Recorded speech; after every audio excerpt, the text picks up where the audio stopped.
Hi, Dr. Zara. Hello. Can you hear me? Hey, Vicky. Yes, I hear you very well. Wonderful. So, thank you so much for joining in, taking out your precious time from your busy schedule, and come here to share with your life experiences with all of us. My Thank you. pleasure. You're welcome.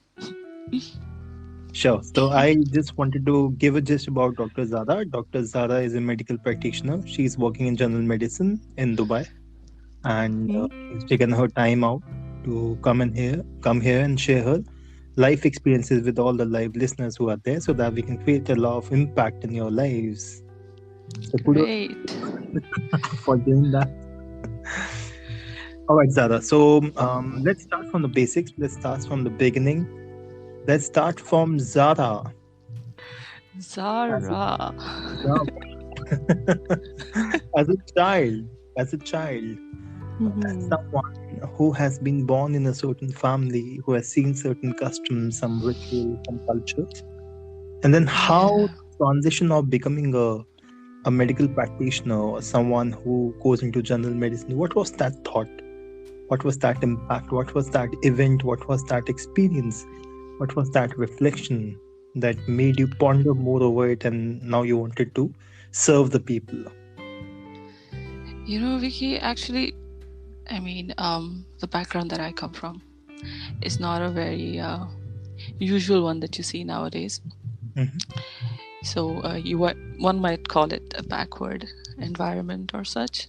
But as time went on, like my parents also realized the importance of educating a girl. So I come from a village, to be honest. Like my origins, my roots are very primitive, if you might put it that way. So for a girl of my family to um, even think of getting a higher education, it was a far-fetched dream, if you put it that way. But my father is an ambitious person, and actually, you'd be surprised, but this was my father's choice for me. So, and then later on, it became my choice as well. So, I think it was a more interesting journey rather than if I had researched and gone into it. So I think I enjoy it more because I was learning to accept the career choice that my father chose for me, you know. Mhm. So that is one aspect.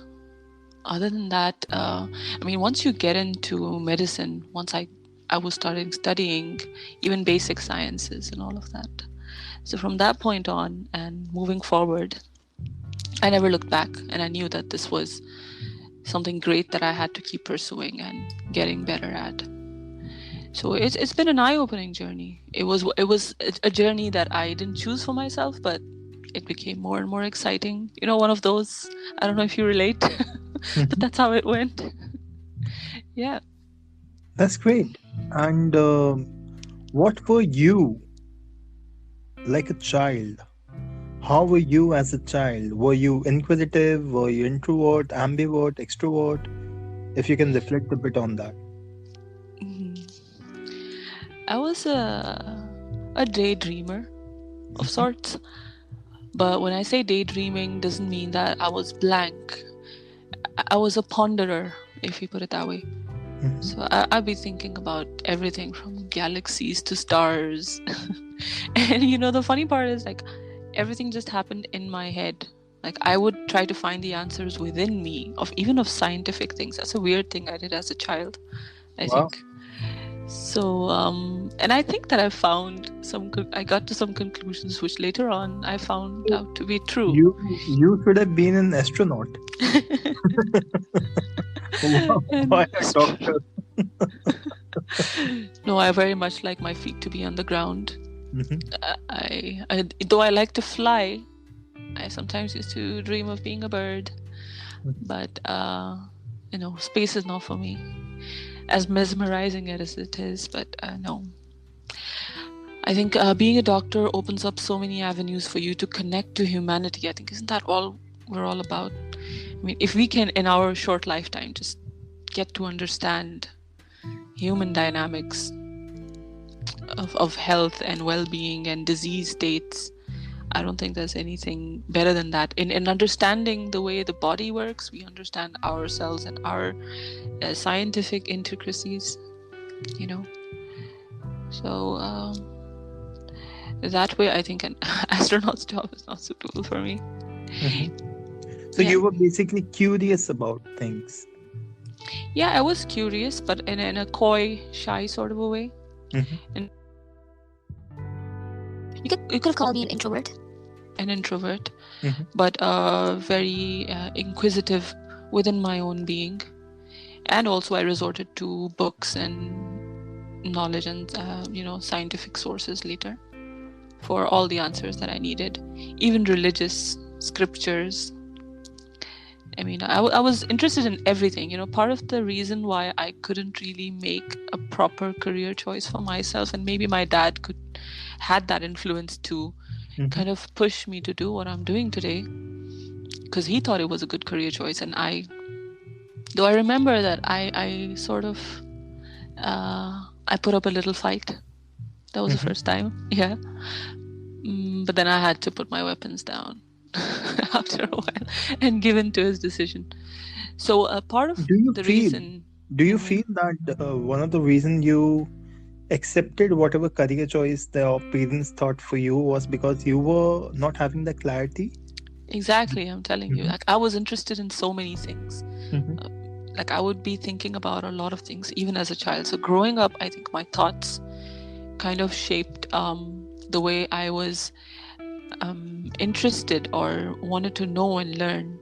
So I'm a learner, basically. I loved academics. I loved reading. I liked sciences. I liked mathematics, business. Even when I had to choose between science and commerce, I was a bit torn apart, torn between the choices. So yeah, it's that kind of an interest where you can't focus, an attention deficit of sorts. Hmm. Because you're trying to Yeah. hold on to the ground, you're trying to hold on to the reality. It just it just comes in front of you, and you try to align yourself according to the flow. Yeah, you have to, you have to be single-minded, goal-oriented at some point in your life. You cannot always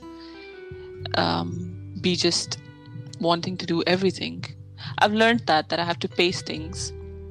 So it's all been a learning experience, like for anyone else. So I haven't given up on all the other interests, but I'm timing things and you know unofficial informally learning about the other things that I'm interested in, whether it be online or reading up. So it's all good. It's all good. So if like I always feel that the timeline that we go through, Hmm. the experiences that we have, it changes our personality a lot. And we are also aware about it, that these were certain things that we used to do, these are certain things that we have added into.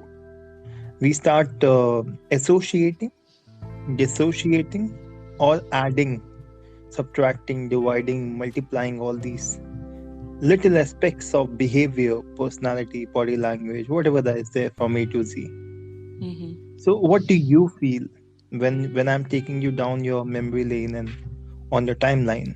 What are those elements that have changed in you, that are the elements that have grown in you, and you have grown on them, which have carved and shaped your personality in a very beautiful manner, in a very different manner, taken you on a certain journey, whatever that you feel like sharing? Hmm. For starters, I think as a child, like I told you, I was very secluded, even amongst a crowd of children. Mm-hmm. I would not mingle as much, or I would just be lost. And even as my mother recalls, she tells me that you'd prefer staying a bit in the background, Mm-hmm. away from fights, and not a mess maker, not a naughty child. So And I think with what was the reason like? Why you never wanted to go out there? um I feel as much as I can recall, it was I just have a passive nature. I think. And when you say that life experiences, how have they carved my personality so far? I learned how to, be passive, but also get involved. Like, even if I am passive as a person, that's innate for me. But you have to socialize. There's, in this nowadays, you really can't just be in the background and not get involved, be it school or college, university, workplace, normal social gatherings with your friends or whatever. So that was one thing that I learned how to do, and not overdo, but just do enough to get by. But there was no other specific reason why I was like that. I guess it's just how I was. Some kids are passive and some kids are very they like mischief. I don't think I was one of those.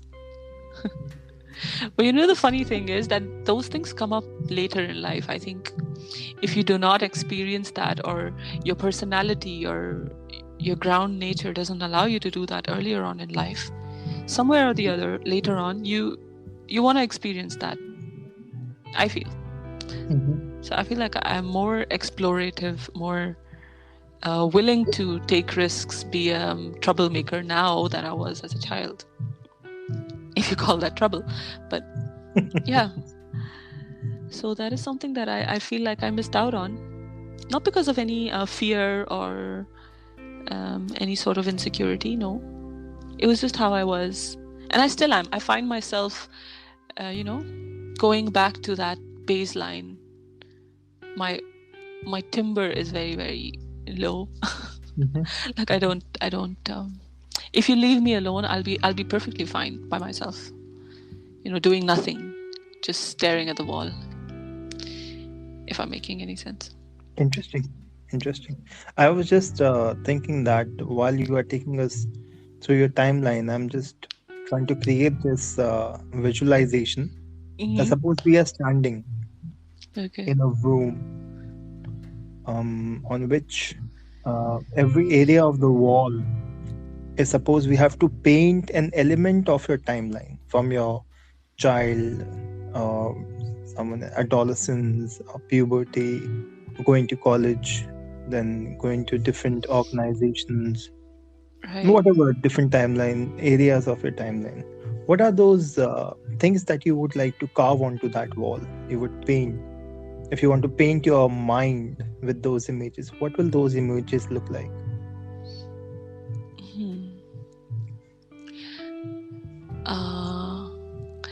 The first image would be of a little girl child with a typical dress on, a frock, with no toys in her hands. Okay? Mind you, no toys. I wasn't the toy child. I'm minding that. Yes, no toys. No toy. Yeah, just her by herself. Okay? And I'd like to add a little, very cliche, but a star, gazing into the sky, looking at a star, just mesmerized by. So the star is like a toy for you, because you yourself don't have the toys. It gives you an opportunity to look at nature as a toy and play with it and let it play with you, right? Yeah, more like in awe of things that, naturally kids don't really sit and admire. Like the night sky was something, even to this date, I just love looking at. Clouds in the daytime, the stars in the sky at night, the moon. Like these very simple things existing for a long time, but we don't notice them on a daily basis. And to this day, every day, I feel like without fail, if I go out, there's not one day I do not admire the sky. So as a child, like that would be one picture of a little girl looking up at the sky. I think from then... Any particular reason, Dr. Zaara, you mentioned that you had no toys with you? I had no particular interest in toys. I don't know, it's a blank, but I remember specifically once I went to a shop and I saw a rack full of dolls. You know how the toys are lined up. There's car section, and then there's a doll section, and there's a brick section and Legos and all of that. So I just walked past it. I saw them, but I didn't really have any interest. And I had money in my hands at that time. Mm-hmm. You know, Eid time, we had some money that all the kids got. So I ended up, I think I bought cotton candy. Maybe I was more interested in food. Yes, maybe that's what it's been all along. You're saying that the rest of the kids they were going towards the toys and you were going towards eating something. Yeah, I was with my brothers, and they were picking up cars and those little robot toys, RoboCop and the Ninja Turtles, and that stuff. And you wanted to So eat something. no, there was nothing else to buy. It wasn't that I really wanted to get something, but I specifically remember walking past a doll, a life-size doll, and not picking it up, not being interested in it. Okay. Okay. So, any specific reason why I did that? It wasn't like I was deprived of toys. There was a lot of toys at home, but I just didn't play with them. I was more very academically oriented even as a child. Not that it was forced on me, but I think my day went by. I started schooling very early, so I didn't have much time for other activities. And before I started schooling, I was tuitioned. So I think education and a certain routine was a big part of my life from the very beginning, which left little or no time. I did play outside, like running and hide and seek and all those stuff. That was a regular. It wasn't like I didn't like play and fun. And you had a lot of friends who were there in your inner circle? I had my brothers and my cousins, and in school, yes, I remember. I still remember my childhood friends, and I wouldn't call them. There were people I knew in school, so that was all. Yeah, I just know them till school. I was very active in PE time. It was nothing of that sort. So not having toys has nothing to do with. I think that again ties us back to my passive nature. I think did not like telltale stories. Yeah. So this If is you can. one picture that you're mentioning that you will be carving onto the wall. What other pictures will be there? So if I had to put the next phase in my transition of a sportsman, I think after I was very interested in sports, even at home, and art. So I'd say like I was still a child, maybe up to the age of 13, 12 or 13. Teenager. So I had that phase, yeah. Till the beginning of my teenage years, I started developing an interest in the art forms, more of painting and murals and of that sort. So you'd put a Picasso on the wall. And I was surprisingly good at it, or so my teachers told me. And that was the first time I started feeling the need for being competitive, That spirit rose in me then. And I think that's when I started moving away or developing on, building on my passive nature.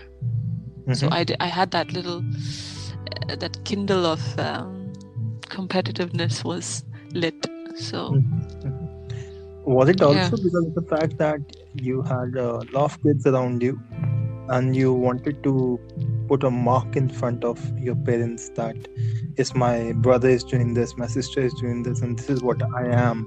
You wanted to put out yourself as a personality? No, it was out of genuine interest, I think. Even to this day, I really like any sort of sport forms. So that was actually an escape for me. Running was, I remember I was always part of the athletics team.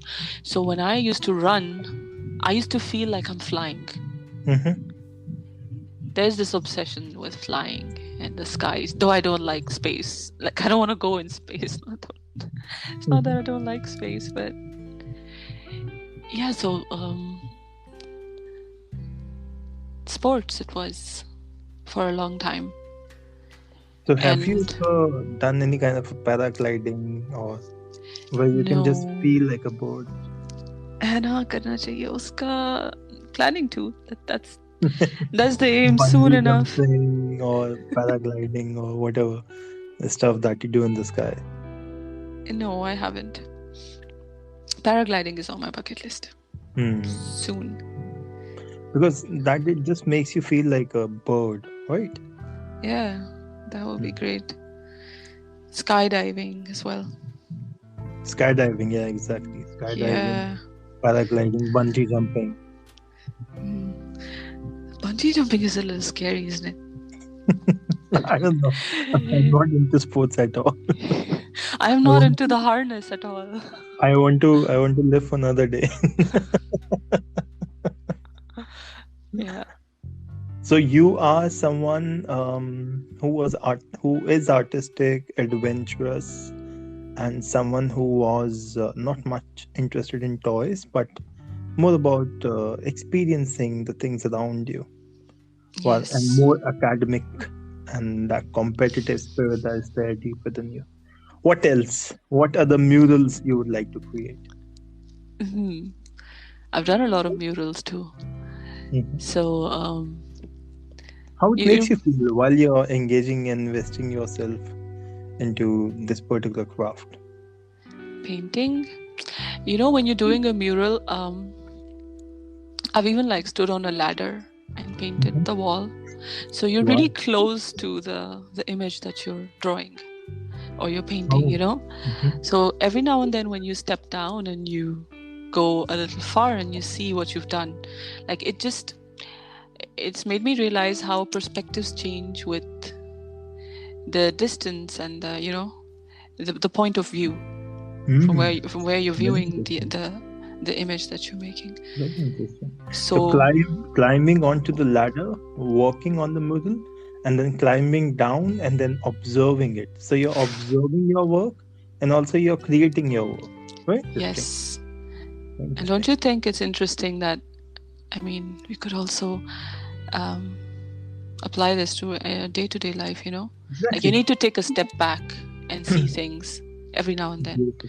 If you're just standing up close and working on things, you might miss out the bigger picture. So you need to take a step back, you need to look at it. Mhm. And the more breaks, like my art teacher taught me, the more breaks that you take, like if today you think like you can't fix the flaw in the painting, you sleep on it. Next day you wake up and then you will see it in a Beautiful. different light. Beautiful. Or yeah. Beautiful. So time and patience and different perspectives are very important. Your a single perspective is not enough and is never accurate to see anything. So you have to see. That's what I learned from art. I'm I think that realizing is as I speak. yeah. Yeah. Yeah, I know you're someone who starts getting into that reflection while you're speaking. Very few people can actually do that. I normally, when I'm training people on voice work, I always tell them that whenever you're speaking, try to listen to your voice. Before people can listen to you, you should listen to yourself so that you can just do that filtering, adjustment, fine tuning, and then let it come out of you. Whatever thoughts, Hmm. expressions that you want to explode with. Hmm. I was watching this documentary about Michelangelo and Hmm. how he painted the Sistine Chapel. It took him a lot of time, like being in a certain position for a freaking long period of time. It Yeah. even broke his back while he was. But the wonder that came out, my God, beautiful, amazing. Isn't So yeah, it? definitely when you take that pause, even while like when we're living life, like you mentioned that, just take that pause. So I was just connecting it to our life, like you mentioned. Every step that we're taking is like a brush stroke, and Hmm. you're trying to create a kind of mural, some kind of a color pattern, and then you just take a step back and you look at it from a different angle, from a perceptual position, and you try to gauge more insights into it because you've Hmm. taken that step back, you've taken that pause, you're in that state, and when you take a pause, automatically your mind, body, soul, everything, it just goes into that priming state that you have become more of an observer rather than a creator.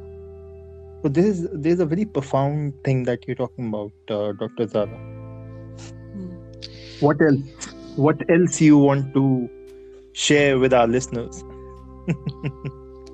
What else can I share with your listeners? No, I like have with a regard to these murals that we're drawing, what are the major aspects that you want to now jump onto? um so we reached where there was an artist in the making. Mm-hmm. Though it's sad to say that I didn't really practice it for so long, only so Mm-hmm. long as I was in school. But it's nice to see. I recently started working on another piece with my brother. My Mm-hmm. brother's also very artistically inclined. We were Mm-hmm. in the same school, so it was fun, like we would I would be working in the art room, and then it would be him and his friends. They'd come and they'd join a piece that I was making, or we'd even like um, co-work on the same piece. Mm-hmm. Like if I So had to that leave, yeah, different interpretations can bring in yes. something new, like an Mhm. innovation. Mm-hmm. And there were times where they were able to fix the flaws in my painting, which I could not see even after days of working on it. Like it wouldn't, even when I had a reference picture. Like, sometimes you don't know why the horse's nostrils are not aligned the way they're supposed to. Mm-hmm. Mm-hmm. But then comes another artist, and he's able to see the little angle, the tangent that you miss. So he Mm-hmm. knows where to start erasing your markings and making another line from there. So that's amazing to see, how sometimes we get used to what we see. And we get so used to it that we think that there's no other way than the one that we see, that this is the correct. Are you using any aspect of this understanding or awareness in your current line of work? Of art, from art, like projecting it onto medicine. Yeah. Not consciously, but I'm sure subconsciously. I'm a great believer of the subconscious, and how it makes you work wonders and miracles in your Mm-hmm. life. Mm-hmm. So I'm sure it is. I'm sure. So, where do you want to take us from the journey of being an artist? What next? I would like for you to enter the realms of. There was another phase where I started, you know, going in the backgrounds again. Started thinking deeper about life, and around adolescence or your later teenage years, you start Mm-hmm. thinking about. Some people start thinking about purpose, the purpose of life, and Mm-hmm. And this was at what age? I remember in high school. School time, okay? Yeah, in high school. So just around high school, college. That's when I really um, became very religiously inclined as well. Mm-hmm. Because as one grows up, to understand your existence, somehow or the other, you will be tied back to your origins and your creator. So that naturally brings you back to religion. So I naturally found myself connecting more, and exploring as well. I wouldn't say I limited myself to my belief system. Mm-hmm. So yeah, I became a ponderer again, I think, but this time with more sense in my head than when I was a child. So there was a phase of inactivity, and so much so it got my parents a little worried that I was going into depression, or there was something wrong with me, because it is also a turning point in any child's life when they're going through adolescence. Mm-hmm. So naturally the parents are scared. So that was only a period of realization, and also because I was so close to making my career choices. So all of it was a great mix of emotions, and I tried to unravel it within myself. So I wasn't much of a, I wasn't able to convey my concerns or my questions or my queries. Like I told you, I try to find the answers within myself and by myself, for Mm-hmm. myself. Mm-hmm. So do you think that's narcissistic of me? That no I one think else it's could help more me with that? awareness. Self-awareness comes from a state of self-awareness, self-confidence, self-belief. Mm-hmm. Narcissistic normally goes toward the aspect where you stop listening to other people. You were still listening to people, right? But it's just that the choices that you made, those were the decisions that were taken by you. Right. Yeah.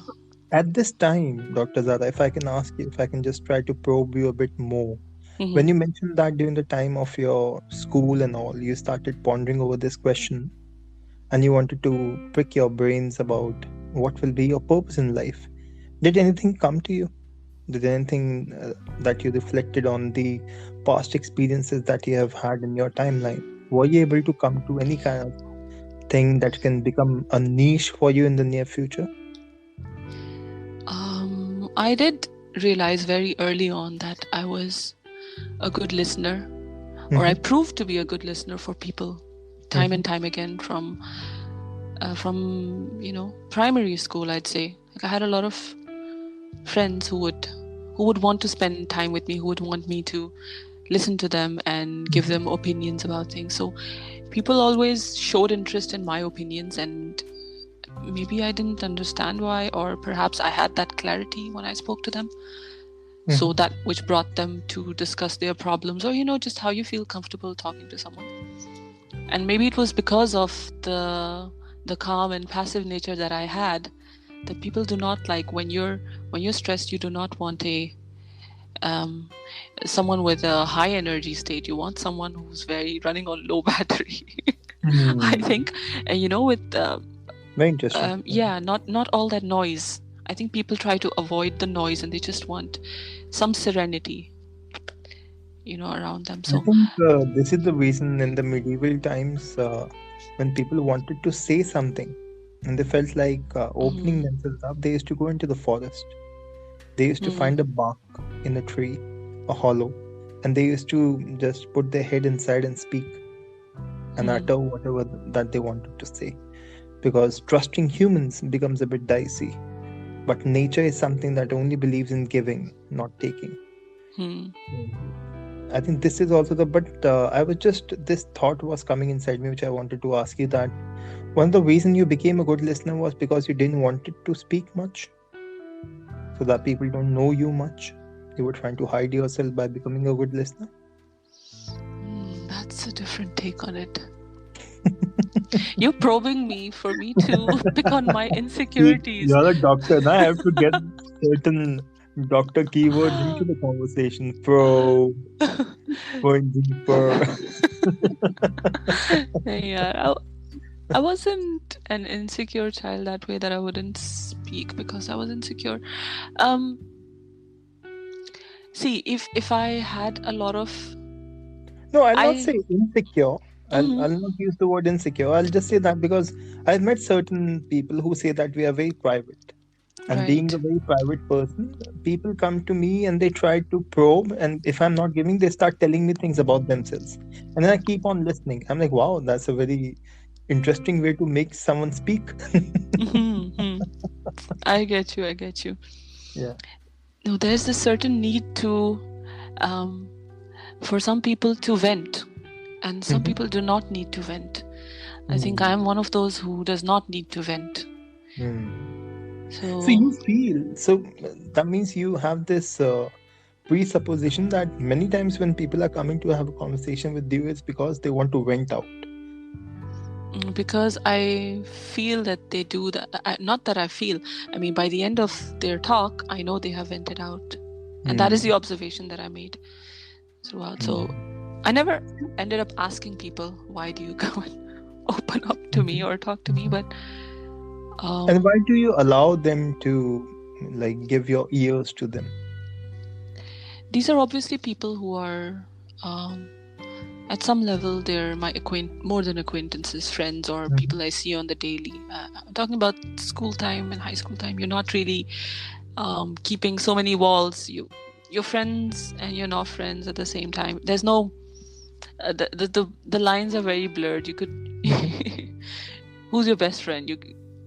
Kids have like 3 or 4 best friends. That the definition of best Oh, friend they are is basically lost in part that. of your inner circle. That is what you're saying.